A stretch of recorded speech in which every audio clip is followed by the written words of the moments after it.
All right, in this video I'm going to show you how to run my program. So I have Canopy right here, and I'm going to go over to my folder and I'll click on that, and the program I want is called fallingballdrag.py. It's the program right here.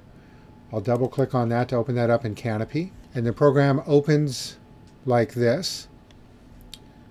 And as we scroll down, the place you'll need to change variables is right here, and I've got some variables set up, so I'll go ahead and click the Run button,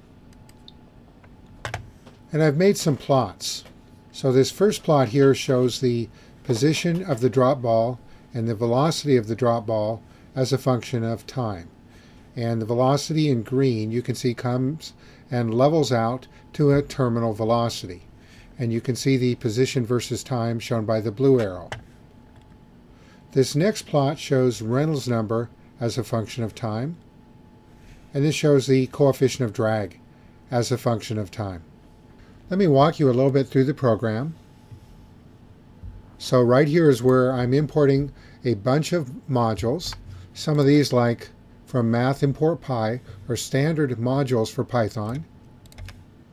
These two modules right here are the Runge-Kutta solver and the equation that calculates the coefficient of drag from a sphere. This is a Cliff-Gaussian correlation. This section right here is where you change variables. So this is the only place where you need to input independent variables. Some intermediate calculations. You shouldn't need to change anything here unless I have a mistake. Right here on lines 24 and 25, this is where I input a function to solve the equations of the differential equation. And if you want to change the differential equation, come down to these two lines right here, line 41 and 42, and this is where you make modifications. These lines right here are real important. This is where I'm calling the Runge-Kutta solver. And sometimes if you set this value too low, let me try 0.1, and I'm going to go ahead and run that.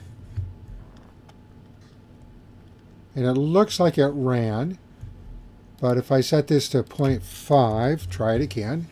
I'll click Run.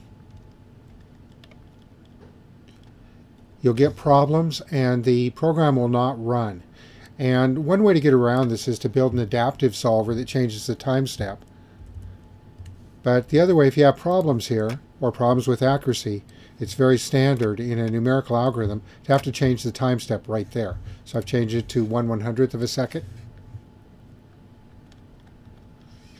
And I can scroll down and see that things are running fine, and you can see that all the symbols have run into each other because I'm running a lot of time steps. This block of code right here is plotting velocity and position. This block of code right here is simply calculating the Reynolds number and the coefficient of drag because I wanted to know what these values were. And this block of code is plotting the Reynolds number. Then this last block is plotting the coefficient of drag.